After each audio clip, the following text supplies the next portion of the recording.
Hello दोस्तों, आप सभी को राधे राधे, श्याम श्याम, गुड मॉर्निंग। कैसे हैं आप सभी लोग? आई होप सो आप सभी जो है काफ़ी ज़्यादा अच्छे होंगे और अपनी तैयारी जो है काफ़ी अच्छे ढंग से कर रहे होंगे। देखिए, सीटेट का एग्ज़ाम भी आने वाला है।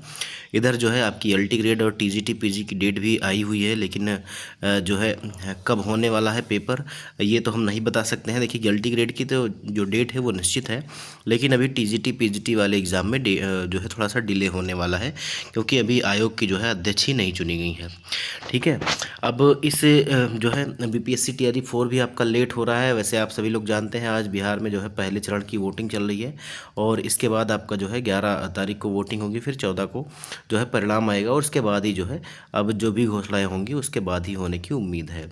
तो आप चाहे बीपीएससी टीआरई 4 की तैयारी कर रहे हो, चाहे एस्टेट की तैयारी कर रहे हो, या किसी अन्य एग्ज़ाम की तैयारी कर रहे हो जहाँ पर इतिहास आपका आता है, तो ये वीडियो आप सभी के लिए इंपॉर्टेंट होने वाली है। आप सभी जो है इस सेशन में लास्ट तक बने रहिएगा।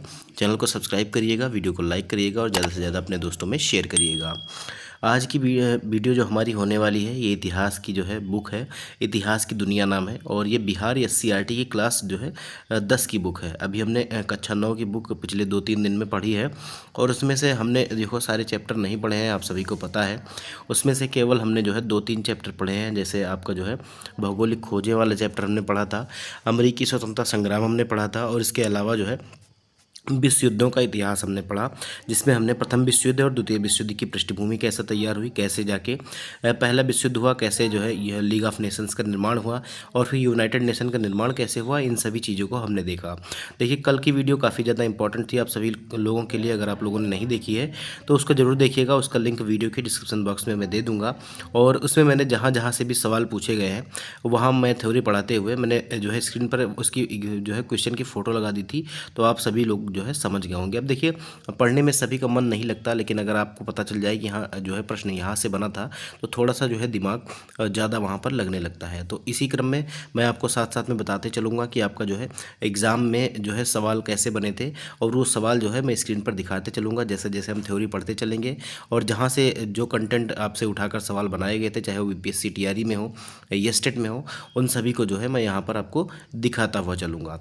तो उम्मीद है कि आप सभी लोगों को वीडियो पसंद आएगा। वीडियो को लाइक जरूर करिएगा दोस्तों, क्योंकि आपका लाइक और कमेंट जो है हमारे लिए मोटिवेशन का काम करता है।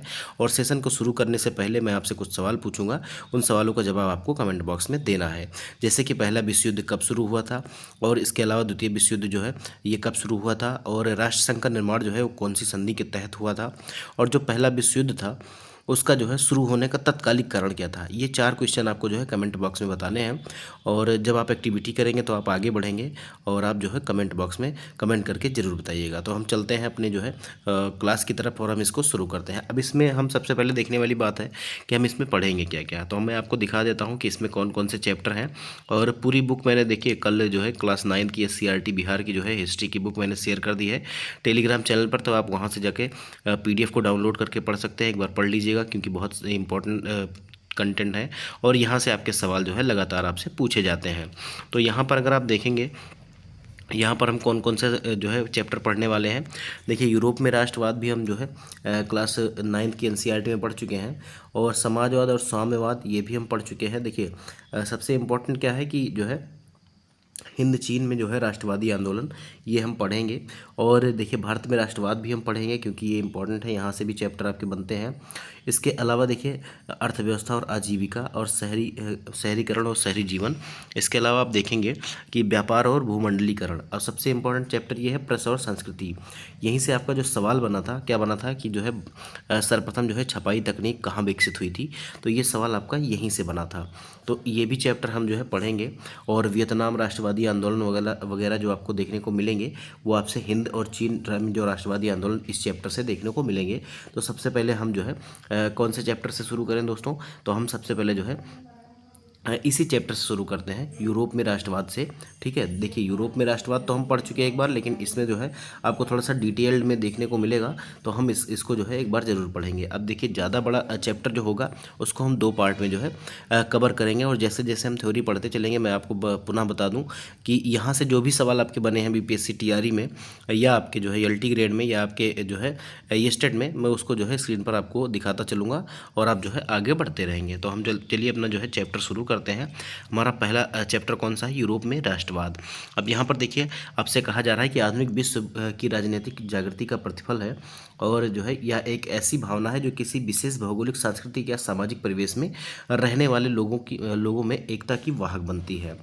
अब आगे देखिए, राष्ट्रवाद की भावना का बीजारोपण यूरोप में के पुनर्जागरण काल से ही हो चुका था, परंतु 1789 ईस्वी की फ्रांसीसी क्रांति से यह उन्नत रूप में प्रकट हुई थी। अब आप सभी लोग जानते हैं कि फ्रांसीसी क्रांति जो होती है वो 1789 में हुई थी, और 19वीं शताब्दी में तो यह उन्नत और आक्रामक रूप में सामने आई।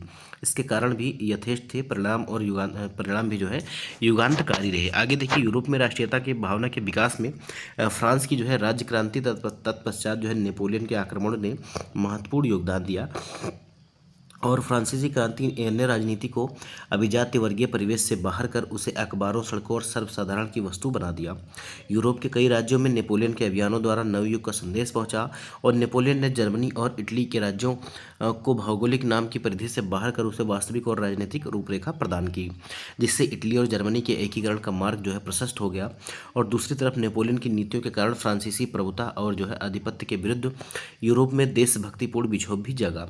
इसके अलावा नेपोलियन के पतन के बाद यूरोप की विजयी शक्ति ऑस्ट्रिया की राजधानी वियना में 1815 में एकत्र हुई, और यहाँ पर इसका उद्देश्य क्या था? यूरोप में पुनः उसी व्यवस्था को स्थापित करना जिसे नेपोलियन के युद्धों और विजयों ने अस्त व्यस्त कर दिया था। अब आगे देखिए, आगे यहाँ पर आपको जो है मैप दिया गया है यूरोप आफ्टर जो है कांग्रेस ऑफ वियना। देखिए, वियना सम्मेलन के जो है बाद में जो है कैसे कैसे जो है यूरोप कैसे कैसे बट गया था। देखिए, ये प्रशिया का किंगडम है, इसके अलावा डेनमार्क, स्वीडन और बोहेमिया आपको दिख रहा होगा, पोलैंड दिख रहा होगा, रशियन एम्पायर दिख रहा होगा, और बोवारिया दिख रहा होगा, फ्रांस भी दिख रहा है, और ग्रेट ब्रिटेन तो इधर आपको दिख ही रहा है। आगे देखिए, परंतु इसमें भाग लेने वाले राजनयिक दल इस बात को देखने में असमर्थ रहे कि जनतंत्र और राष्ट्रवादी की नई शक्तियां जो है राष्ट्रवाद की नई शक्तियों को निर्धारित करने वाले नए तत्वों के रूप में उभर रही थी। सन 1815 ईस्वी में वियना, देखिए अब पूछेगा आपके वियना कॉन्फ्रेंस कब हुई या वियना सम्मेलन कब हुआ, तो ये 1815 में हुआ था, इसको नोट कर लीजिएगा। इसकी मेजबानी ऑस्ट्रिया के चांसलर मेटरनिक ने किया था। अब इसका जो है मेजबानी किसने किया था ये भी आपसे पूछा जा सकता है, अभी तक नहीं बना है, लेकिन आगे सवाल यहाँ से बन सकते हैं। जो घोर प्रतिक्रियावादी थे, इस सम्मेलन में ब्रिटेन, रूस, प्रसा और ऑस्ट्रिया जैसी शक्तियों ने मिलकर एक ऐसी व्यवस्था कि जिसका मुख्य उद्देश्य जो है यूरोप में उस शांति संतुलन को स्थापित करना था जिसे नेपोलियन के युद्धों ने जो है समाप्त कर दिया था। गणतंत्र और प्रजातंत्र जो फ्रांस की क्रांति की देन थी उसका विरोध करना और पुरातन व्यवस्था की पुनर्स्थापना करना मेटरनिक व्यवस्था का उद्देश्य था। तो यहाँ से भी आपसे सवाल पूछा जा सकता है कि मेटरनिक व्यवस्था का जो है उद्देश्य क्या था। तो इन्होंने क्या कहा, देखिए गणतंत्र और प्रजातंत्र जो फ्रांस की क्रांति की देन थी उसको जो है समाप्त कर देना और फिर से जो है राजशाही यहाँ पर लागू करना, ये जो है मेटरनिक व्यवस्था का उद्देश्य था। अतः वियना सम्मेलन के माध्यम से जो है यूरोप से नेपोलियन का युग समाप्त और मेटरनिक युग की जो है शुरुआत हुई। इटली पर अपना प्रभाव स्थापित करने के लिए मेटरनिक ने उसे कई राज्यों में विभाजित कर दिया और सिसिली और नेपल्स के प्रदेश बुर्बो वंश के सम्राट फर्डिनेंड को दे दिया गया और रोम और उसके आसपास के राज्य पोप को सौंप दिए गए। लोम्बार्डी और वेनेशिया पर ऑस्ट्रिया की प्रभुता जो है कायम हुई और परमा, मोडेना और टर्कनी जो है इसके जो है प्रांत जो है हैब्सबर्ग राजवंश को दे दिए गए। जेनेवा और सर्डिनिया पिडमाउंट के राज्य में जो है सम्मिलित कर दिए और जर्मनी ने 39 रियासतों का जो है संघ कायम रहा और जिस पर जो है अप्रत्यक्ष रूप से ऑस्ट्रिया का जो है अधिकार स्थापित किया गया तथा हर संभव प्रयास किया गया कि उनमें राष्ट्रीयता की भावना नहीं जगे। मेटरनिक ने जो है फ्रांस में पुरातन व्यवस्था की पुनर्स्थापना की। इस तरह वियना सम्मेलन प्रतिक्रियावादी शक्तियों की विजय थी, लेकिन यह व्यवस्था अस्थायी साबित नहीं हुई और जल्द ही यूरोप में राष्ट्रीयता की भावना का प्रसार हुआ, जिससे यूरोप के लगभग सभी देश जो है वो प्रभावित हुए। फ्रांस में वियना व्यवस्था के तहत क्रांति के पूर्व की व्यवस्था को स्थापित करने के लिए बुर्बो राजवंश को स्थापित किया गया। मैंने आपको जब फ्रांस की क्रांति बताई थी तो वहाँ पर आपको लुई 16 पढ़ाया था जो बुर्बो राजवंश का जो है शासक था और फ्रांस में तानाशाही कर रहा था। उसके बाद जो है लुई 18वें को जो है फ्रांस का राजा बना दिया गया। उसने फ्रांस की बदली हुई परिस्थितियों को समझा और फ्रांसीसी जनता पर पुरातन पंथी व्यवस्था को थोपने का प्रयास नहीं किया।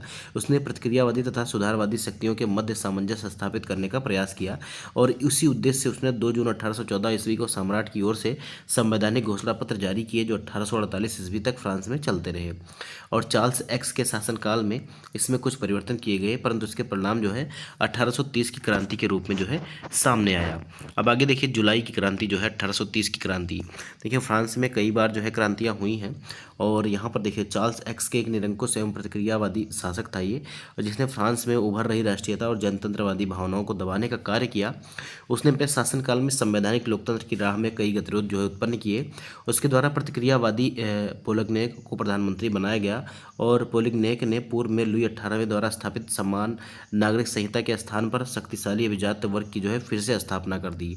उसे विशेषाधिकारों से विभूषित कर दिया, जो 1789 में था, जिससे 3 स्टेट में बटा हुआ था फ्रांस। फिर से जो है उसी व्यवस्था को लागू करने का प्रयास किया गया, और उसके इस कदम को उदारवादियों ने चुनौती तथा क्रांति के विरुद्ध षड्यंत्र समझा। प्रतिनिधि सदन और दूसरे उदारवादियों ने पोलागनिके के जो है विरुद्ध गहरा असंतोष प्रकट किया, और चार्ल्स एक्स ने इस विरोध की प्रतिक्रिया स्वरूप 25 जुलाई 1830 को 4 अध्यादेशों द्वारा उदार तत्वों का गला घोटने का प्रयास किया। इन अध्यादेशों के विरोध में पेरिस में जो है क्रांति की लहर दौड़ पड़ी, और फ्रांस में 28 जून 1830 से जो है गृहयुद्ध जो है आरंभ हो गया। इसे ही क्या कहते हैं, इसे जुलाई की क्रांति कहते हैं। तो आपसे ये पूछ ले कि फ्रांस में जुलाई की क्रांति कब हुई थी, तो ये 1830 में हुई थी। ये काफ़ी इंपॉर्टेंट चीज़ है, इसको नोट करके रखिएगा। परिणामतः चार्ल्स एक्स फ्रांस की राजगद्दी त्याग कर इंग्लैंड जो है भाग गया, और इस प्रकार फ्रांस में बुर्बो वंश के शासन का अंत हो गया।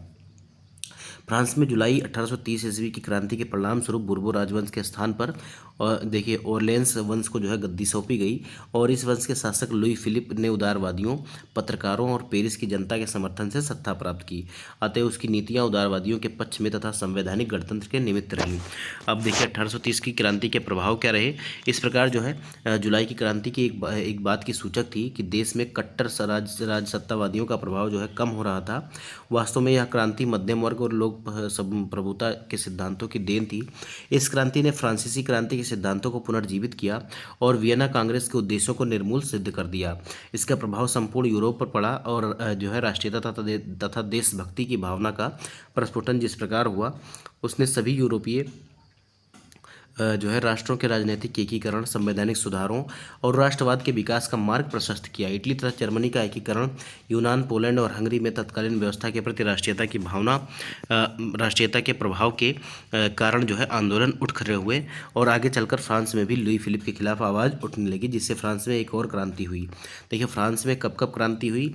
देखिए पहले तो 1789 में हुई, उसके बाद आपने देखा कि 1830 में हुई, और फिर जो है 1848 में हुई। तो यहाँ से भी सवाल आपका बना हुआ है कि फ्रांस में कितनी बार जो है कब कब जो है ये क्रांति हुई थी। तो पहले 1789 में, फिर 1830 में, और फिर जो है 1848 में। पहले जो है लुई 16, और उसके बाद चार्ल्स एक्स, और उसके बाद जो है लुई फिलिप के लिए जो है क्रांति हुई थी उसके शासनकाल में। अब देखिए लुई फिलिप जो है एक उदारवादी शासक था, परंतु बहुत अधिक महत्वाकांक्षी था। उसने अपने विरोधियों को खुश करने के लिए स्वर्णिम मध्यम वर्गीय नीति का अवलंबन करते हुए सन 1840 में गीजो को प्रधानमंत्री नियुक्त किया, जो कट्टर प्रतिक्रियावादी था। वह किसी भी तरह के वैधानिक, सामाजिक और आर्थिक सुधारों के विरुद्ध था। लुई फिलिप ने पूंजीपति वर्ग को अपने साथ रखना पसंद किया, जिसे शासन के कार्यों में अब रुचि नहीं थी। जो अल्पमत में भी था, उसके पास किसी भी तरह का सुधारात्मक कार्यक्रम नहीं था, और न ही उसे विदेश नीति में किसी तरह की सफलता हासिल हो रही थी। उसके शासनकाल में देश में भुखमरी और बेरोजगारी व्याप्त होने लगी, जिसकी वजह से गीजो की आलोचना होने लगी। सुधारवादियों ने 22 फरवरी 1848 को पेरिस के थियर्स के नेतृत्व में एक विशाल भोज का आयोजन किया, और जगह जगह अवरोध लगाए गए कि लुई फिलिप को गद्दी छोड़ने पर मजबूर किया गया। 24 फरवरी को लुई फिलिप ने गद्दी का त्याग कर दिया और इंग्लैंड चला गया। तत्पश्चात नेशनल असेंबली ने जो है गणतंत्र की घोषणा कर दी, और 21 वर्ष से ऊपर के सभी वयस्क पुरुषों को जो है मताधिकार प्रदान कर दिया। काम के अधिकार की गारंटी दी गई, और गणतंत्रवादियों का नेता लामार्टिन और जो है सुधारवादियों का नेता लुई ब्ला था। देखिए ये भी यहाँ से सारी चीज़ें 1848 में ही जो है सभी पुरुषों को वयस्क मताधिकार मिला था, और फ्रांस में ये भी याद रखिएगा। और गणतंत्रवादियों का नेता जो है लामार्टिन था, और सुधारवादियों का लुई ब्ला था। शीघ्र ही दोनों में मतभेद आरंभ हो गया, और लुई नेपोलियन जो है फ्रांस का सम्राट बन गया। इस क्रांति में न सिर्फ फ्रांस की पुरातन व्यवस्था का अंत किया, बल्कि Italy, Germany, Austria, Holland, Switzerland, Denmark, Spain, Poland, Ireland और इंग्लैंड भी इस क्रांति से प्रभावित हुए। इटली तथा जर्मनी के उदारवादियों ने बढ़ते हुए जन असंतोष का फायदा उठाया, और राष्ट्रीय एकीकरण के द्वारा राष्ट्र जो है राज्य की स्थापना की मांगों को आगे बढ़ाया, जो संवैधानिक लोकतंत्र के सिद्धांत पर आधारित था। अब आगे देखिए इटली का एकीकरण कैसे हुआ। तो इटली जो है 19वीं सदी के आरंभ में एक भौगोलिक अभिव्यक्ति था। ठीक है, और जहाँ कई स्वतंत्र राज्य हुआ करते थे। इस कारण वहाँ अलगाववाद की जो है भावना ज़्यादा थी। इटली के एक राष्ट्र के देखिए यहाँ पर आपको देखिए दिखाया है इटली एकीकरण के जो है पूर्व, इटली जो है एकीकरण के पूर्व कैसा था और यहाँ पर जो है एकीकरण के बाद कैसा था। तो ये भी आप एक बार देखिएगा और क्या क्या बदलाव हुआ इसको भी थोड़ा एनालाइज करिएगा। अब इसके रूप में स्थापित होने में भौगोलिक समस्या के अलावा कई अन्य समस्याएं भी थी। जैसे इटली में ऑस्ट्रिया और फ्रांस जैसे विदेशी राष्ट्रों का हस्तक्षेप भी था। अतः एकीकरण में इनका विरोध जो है अवश्य संभावित था कि ये जो है विरोध जरूर करेंगे। इधर राजधानी रोम भी पोप के प्रभाव में थी। पोप की इच्छा थी कि इटली का एकीकरण स्वयं उसके नेतृत्व में धार्मिक दृष्टिकोण से हो, न कि शासकों के नेतृत्व में। इसके अलावे अनेक आर्थिक और प्रशासनिक विसंगतियां भी मौजूद थीं, परंतु इसके बावजूद भी 19वीं सदी के आरंभ से ही इटली में राष्ट्रीयता का विकास हो रहा था। फ्रांस में होने वाली घटनाओं का प्रभाव भी यहाँ स्पष्ट रूप से पड़ रहा था। नेपोलियन के सैन्य अभियानों ने इटली के नवजागरण और एकीकरण में अप्रत्यक्ष रूप से ही सही, परंतु जो है महत्वपूर्ण योगदान दिया। इटली विजय के पश्चात नेपोलियन ने इसे 3 राज्यों में जो है 3 गणराज्यों में गठित कर दिया और इसका नाम क्या था। देखिए सीस्पाइन गणराज्य और लिगुलियन और जो है ट्रांसपेडन, इन 3 नामों में इसको जो है 3 गणराज्यों में विभाजित कर दिया गया। किसको? इटली विजय के पश्चात। अब उसने यातायात व्यवस्था को भी चुस्त दुरुस्त किया और संपूर्ण क्षेत्र को एक शासन के अधीन लाया।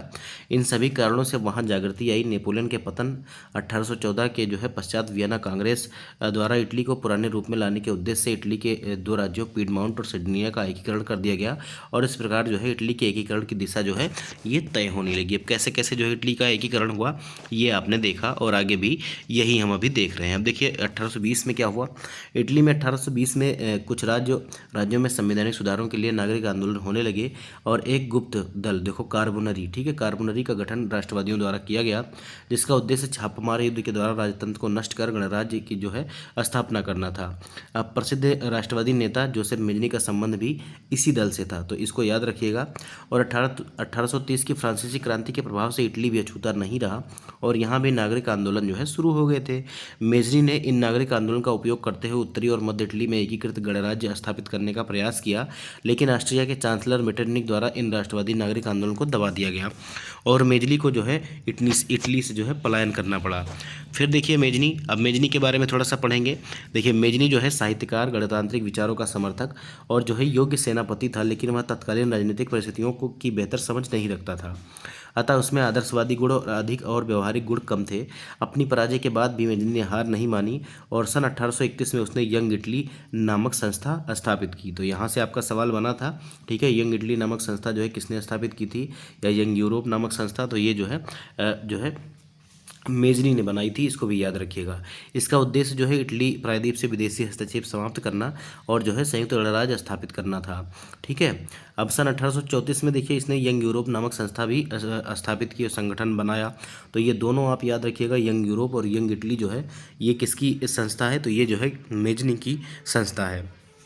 अब यूरोप के अन्य देशों में चल रहे राष्ट्रीय आंदोलन को भी इन्होंने जो है प्रोत्साहन दिया और सन 1848 में जब फ्रांस सहित पूरे यूरोप में क्रांति का दौर आया तो मेटरनिक को भी अंततः ऑस्ट्रिया छोड़ना पड़ा। इसके बाद इटली की राजनीति में पुनः मेजनी का आगमन हुआ और मेजनी संपूर्ण इटली का जो है एकीकरण कर उसे एक गणराज्य बनाना चाहता था, जबकि सर्डिनिया पिडमाउंट का शासक चार्ल्स एल्बर्ट अपने नेतृत्व में सभी प्रांतों का विलय चाहता था।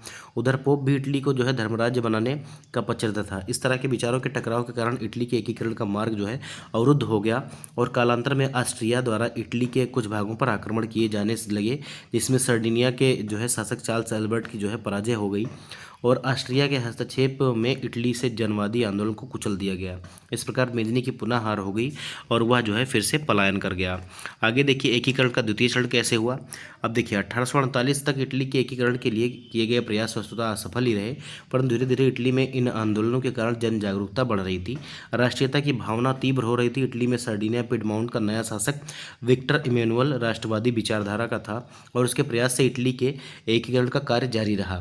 अपनी नीतियों के क्रियान्वयन के लिए उसने जो है काउंट काबूर को जो है प्रधानमंत्री नियुक्त किया गया था। तो यहाँ से भी आपका सवाल पूछा गया था कि विक्टर इमैनुअल ने जो है किसको इटली का प्रधानमंत्री नियुक्त किया था, तो ये आपका काउंट काबूर हो जाएगा। तो ये भी आप नोट करके रखिएगा, यहाँ से आपका सवाल बना हुआ था। अगर मुझे सवाल मिलता है तो मैं आपको उसको जो है स्क्रीन पर आपको दिखा दूंगा और आप उसको देख भी लीजिएगा। अब देखिए काउंट काबूर के बारे में थोड़ा सा पढ़ना जरूरी है क्योंकि यहाँ से सवाल आपका बना हुआ था। काबूर एक सफल कूटनीतिक तथा राष्ट्रवादी था और वह इटली के एकीकरण में सबसे बड़ी बाधा ऑस्ट्रिया को मानता था। अतः उसने ऑस्ट्रिया को पराजित करने के लिए फ्रांस के साथ दोस्ती का हाथ बढ़ाया और 1853-54 के क्रीमिया युद्ध में काबूर ने फ्रांस की ओर से युद्ध में सम्मिलित होने की घोषणा कर दी। इसके अलावा जबकि इसके लिए फ्रांस ने किसी प्रकार का आग्रह भी नहीं किया था। इसका प्रत्यक्ष लाभ काबूल को प्राप्त हुआ। युद्ध की समाप्ति के बाद पेरिस के शांति सम्मेलन में फ्रांस ऑस्ट्रिया तक के साथ पिडमाउंट को भी बुलाया गया। इससे काबूल की महत्व बढ़ गई और जो है सम्मेलन में काबूल ने इटली में ऑस्ट्रिया के हस्तक्षेप को गैरकानूनी घोषित कर दिया, जिसके कारण संपूर्ण यूरोप का ध्यान इटली की ओर गया। इस प्रकार इटली की समस्या को काबूल ने अपनी कूटनीति के बल पर संपूर्ण यूरोप की जो है समस्या बना दिया। काबूल ने नेपोलियन तृतीय से भी एक संधि की, जिसके तहत फ्रांस ने ऑस्ट्रिया के खिलाफ पिडमाउंट को सैन्य समर्थन देने का वादा किया। बदले में नीस और सेवाय नामक दो रियासतें काबूल ने फ्रांस को देना स्वीकार कर लिया। फ्रांस ने काबूल को यह भी आश्वासन दिया कि यदि उत्तर तथा मध्य इटली की रियासतें जनमत संग्रह के आधार पर पिडमाउंट से मिलना चाहें तो फ्रांस जो है इसका विरोध नहीं करेगा। इसके लिए काबूल की आलोचना भी की जाती है कि उसने नीस और सेवाय नामक प्रांतों को फ्रांस का देने का आश्वासन देकर इटली की राष्ट्रीय अस्मिता के साथ खिलवाड़ किया। परंतु यह तथ्य भी महत्वपूर्ण है कि जब तक इटली एक राष्ट्र के रूप में उभरा भी नहीं था, यदि दो प्रांतों को खोकर भी उत्तरी तथा मध्य इटली का एकीकरण हो जाता तो यह बड़ी उपलब्धि थी। अब देखिए क्योंकि जो है उस समय तक इटली जो है ये क्या हुआ था कि एक तरीके से जो है राष्ट्र नहीं बना था, अलग अलग इसकी रियासत थे, राज्य थे।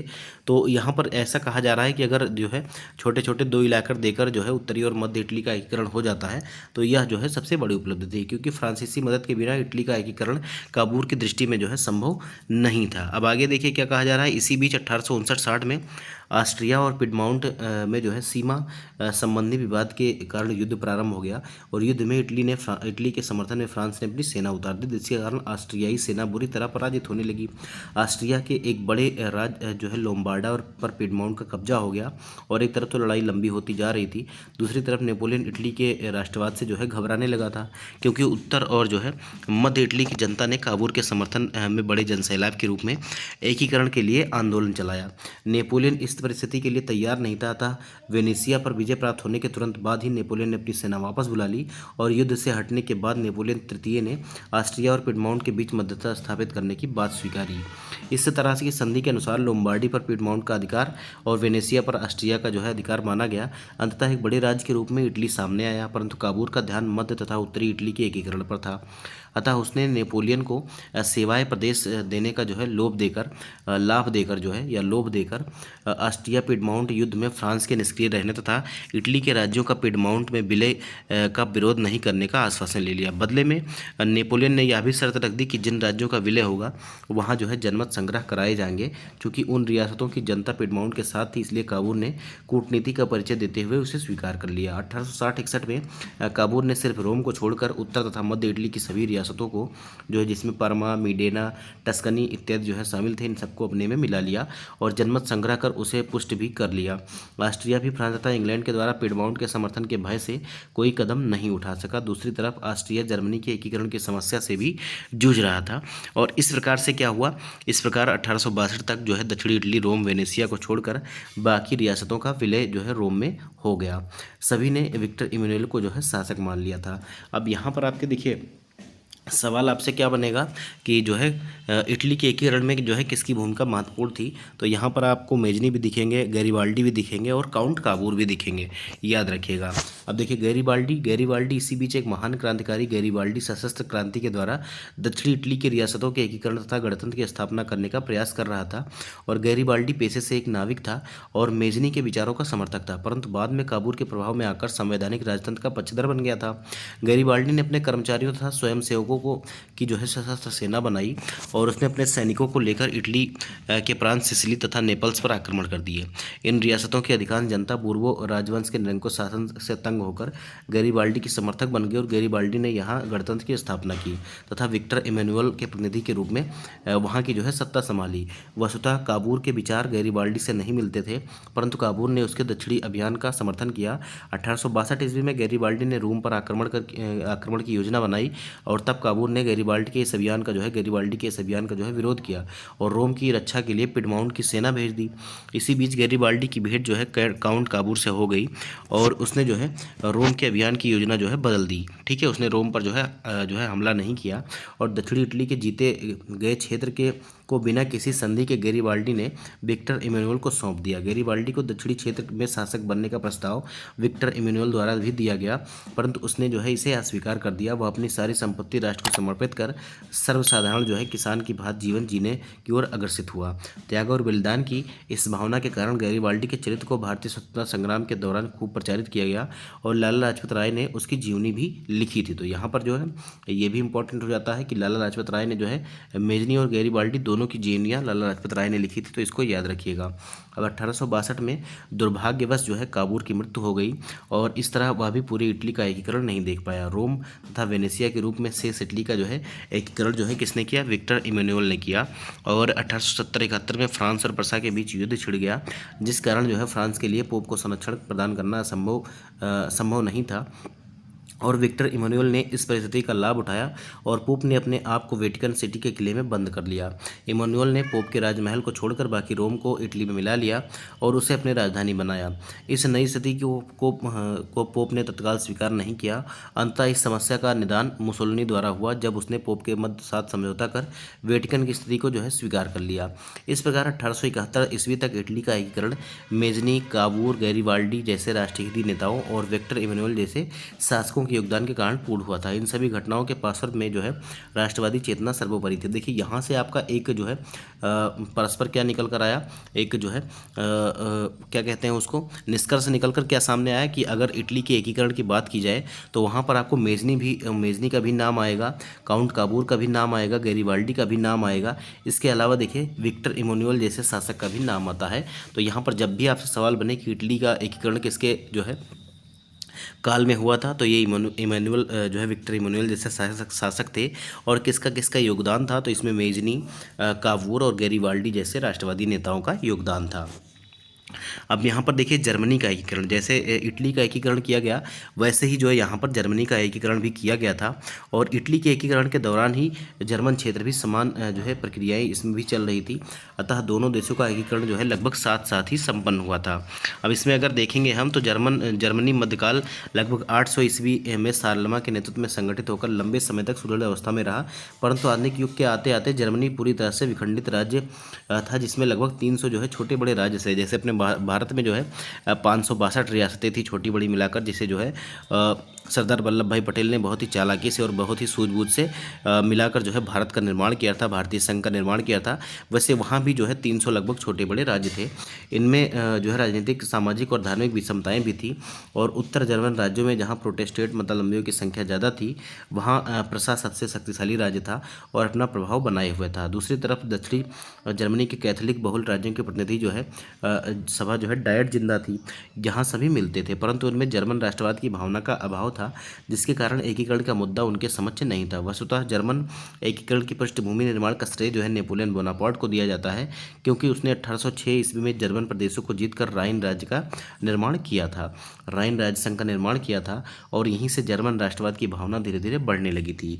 इसी दौरान जर्मनी में बुद्धिजीवियों, किसानों और कलाकारों जैसे हीगल, कांट, हम्बोल्ट, अंडर्ट, जैकब ग्रीम आदि ने जर्मन राष्ट्रवाद को जो है बढ़ावा दिया। हीगल ने ऐतिहासिक द्वंद्ववाद की व्याख्या करते हुए जर्मन राष्ट्रवाद के विकास में भूमिका निभाई। प्रसा का चांसलर बिस्मार्क हीगल के विचारों से काफ़ी प्रभावित था और अंडर्ट ने कविताओं के माध्यम से देशभक्ति जागृत की। हाइडेनबर्ग और नोबलिस्ट ने जर्मनी के गौरवमय अतीत को सामने रखा और चित्रकारों ने जर्मन संस्कृति को उजागर किया। उन्होंने नायक नायिकाओं के जीवंत चित्रों द्वारा राष्ट्रवाद को बढ़ावा दिया। इस प्रकार अब जर्मनी भी सामंतवादी व्यवस्था से पूरी तरह निकलकर आधुनिक युग में प्रवेश करने को तैयार हुआ। जर्मनी में राष्ट्रीय आंदोलन में शिक्षण संस्थाओं और विद्यार्थियों का भी योगदान था। शिक्षकों विद्यार्थियों ने जर्मनी के एकीकरण के उद्देश्य से ब्रुसेन सैफ नामक सभा स्थापित की।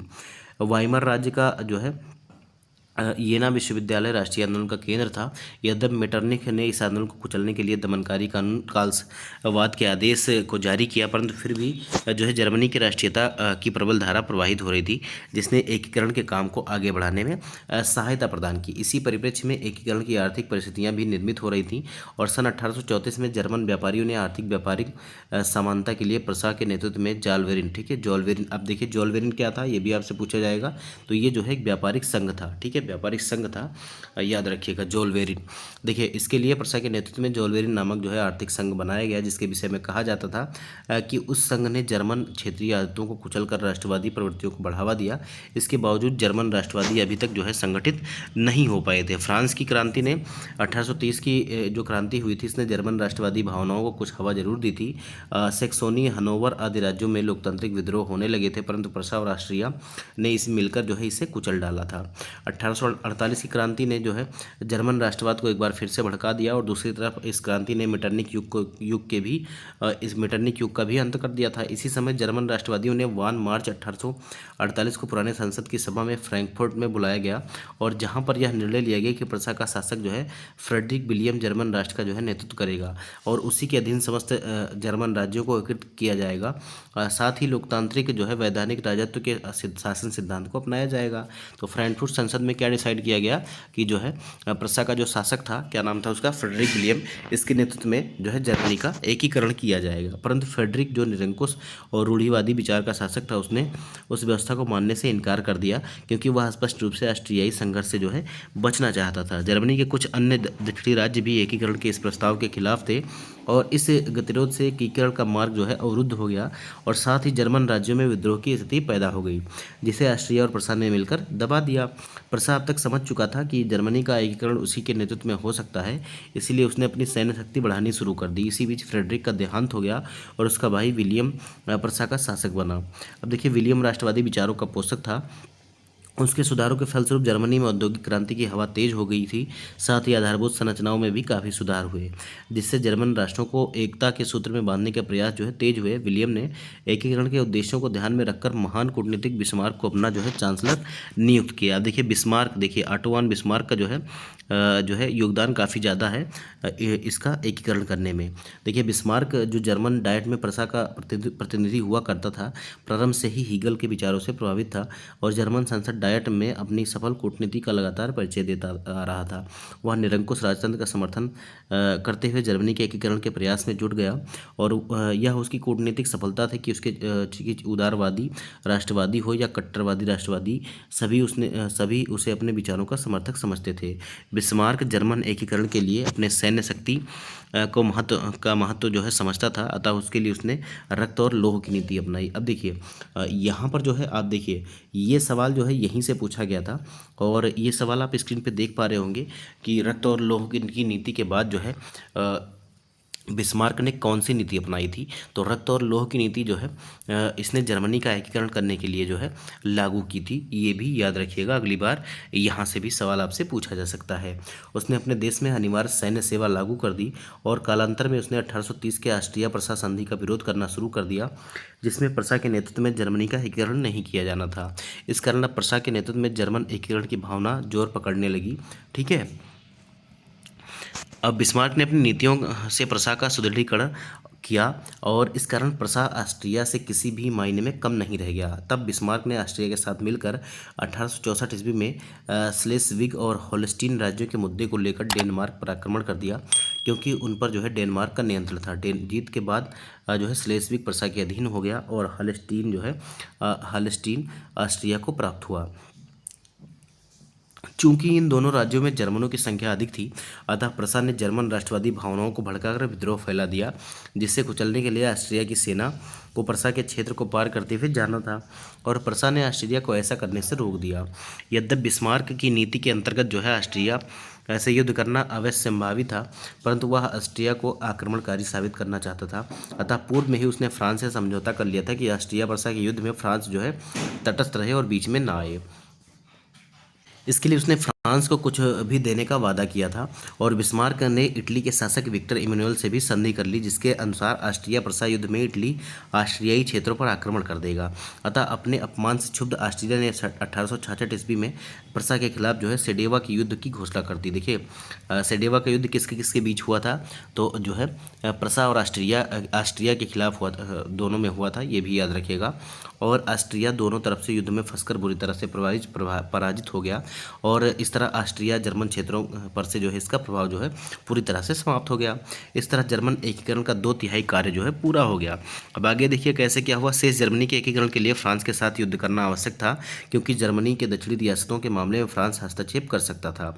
और इसी समय स्पेन की राजगद्दी का मामला उभर कर सामने आ गया, जिस पर प्रसा के राजकुमार की स्वाभाविक दावेदारी थी, परंतु फ्रांस ने इस दावेदारी का खुलकर विरोध किया और प्रसा ऐसे ही संदर्भ में एक लिखित वादा मांगा। बिस्मार्क ने इस बात को तोड़ मरोड़ कर पेश कर प्रेस में जारी किया। फलस्वरूप जर्मन राष्ट्रवादियों ने इसका खुलकर विरोध करना शुरू कर दिया। इससे चिढ़कर 19 जून 1870 को फ्रांस के शासक नेपोलियन ने प्रसा के खिलाफ जो है युद्ध की घोषणा कर दी और सेडान की लड़ाई में फ्रांसीसियों की जबरदस्त हार हुई। तदुपरांत 10 मई 1871 को फ्रैंकफर्ट की जो है संधि हुई। अब ये कब हुई थी, यहाँ से यहाँ तक की चीज़ें आप इंपॉर्टेंट है, इसको जो है नोट कर लीजिएगा। और दोनों राष्ट्रों के बीच शांति स्थापित हुई। इस प्रकार सेडान के युद्ध में एक महाशक्ति के पतन पर जो है दूसरी महाशक्ति जर्मनी का जो है उदय हो गया। अंततोगत्वा जर्मनी 1871 तक के एकीकृत राष्ट्र के रूप में यूरोप के राजनीतिक मानचित्र में स्थान इसने प्राप्त कर लिया। इस प्रकार राष्ट्रवाद ने सिर्फ 2 बड़े राज्यों के उदय को ही सुनिश्चित नहीं किया, बल्कि अन्य यूरोपीय राष्ट्रों को भी इसके कारण राजनीतिक उथल पुथल जो है शुरू हो गए। वस्तुतः इसके मूल में राष्ट्रीयता की भावना और लोकतांत्रिक विचारों का उदय था। हंगरी, बोहेमिया, यूनान में स्वतंत्रता आंदोलन इसी राष्ट्रवाद का जो है परिणाम था। इसी के प्रभाव से ऑटोमन साम्राज्य के पतन की कहानी को अंतिम रूप मिला और बाल्कन क्षेत्र में राष्ट्रवाद के प्रसार ने स्लाव जाति को संगठित कर जो है सर्बिया को भी जन्म दे दिया गया था। अब देखिए यूनान में जो है कैसे जो है राष्ट्रीयता का उदय हुआ। देखिए यूनान में राष्ट्रीयता का उदय। अब देखिए यहाँ से अभी तक सवाल कोई भी पूछे नहीं गए हैं, ठीक है, और अभी तक जो है चाहे बीपीएससी टीआरई 1 2 3 हो, इसमें यहाँ से सवाल पूछे नहीं गए हैं, लेकिन हम इसको जो है एक बार पढ़ भी लेते हैं, ठीक है। इसी संदर्भ में यूनानी राष्ट्रवादी आंदोलन को देखा जा सकता है। यूनान का अपना गौरवमयी अतीत रहा है, जिसके कारण उसे पाश्चात्य का जो है मुख्य स्रोत माना जाता था। यूनानी सभ्यता की साहित्यिक प्रगति, विचार, दर्शन, कला, चिकित्सा, विज्ञान आदि क्षेत्र की उपलब्धियाँ यूनानियों के लिए प्रेरणास्रोत थे और पुनर्जागरण के काल में इनसे प्रेरणा लेकर पाश्चात्य देशों ने अपनी तरक्की शुरू की। परंतु इसके बावजूद भी यूनान तुर्की साम्राज्य के अधीन था और फ्रांसीसी क्रांति ने यूनानियों में राष्ट्रवादियों की भावना को जो है लहर दे दी, क्योंकि धर्म, जाति और संस्कृति के आधार पर इनकी पहचान एक थी। फलतः तुर्की शासन से स्वयं को अलग करने के लिए आंदोलन चलाए जाने लगे। इसके लिए इन्होंने जो है हितेरिया फिलाइक, ठीक है, हितेरिया फिलाइक नामक संस्था की स्थापना की और ओडेसा नामक स्थान पर की। इसका उद्देश्य तुर्की शासन को यूनान से निष्कासित कर उसे स्वतंत्र बनाना था और क्रांति के नेतृत्व के लिए यूनान में शक्तिशाली मध्यम वर्ग का भी उदय हो चुका था। यूनान सारे यूरोप वासियों के लिए एक प्रेरणा एवं सम्मान का पर्याय था, जिसकी स्वतंत्रता के लिए समस्त यूरोप के नागरिक अपनी सरकार को तटस्थता के बावजूद भी उद्यत थे। इंग्लैंड का जो है महान कवि लॉर्ड बायरन यूनानियों की स्वतंत्रता के लिए यूनान में ही शहीद हो गया। इससे यूनान की स्वतंत्रता के लिए संपूर्ण यूरोप में सहानुभूति की लहर जो है दौड़ने लगी। इधर रूस भी अपनी साम्राज्यवादी महत्वाकांक्षा और धार्मिक एकता के कारण यूनान की स्वतंत्रता का पक्षधर था। यूनान में विस्फोटक स्थिति तब और बन गई जब तुर्की शासकों द्वारा यूनानी स्वतंत्रता संग्राम में संलग्न लोगों को बुरी तरह से कुचलना शुरू कर दिया।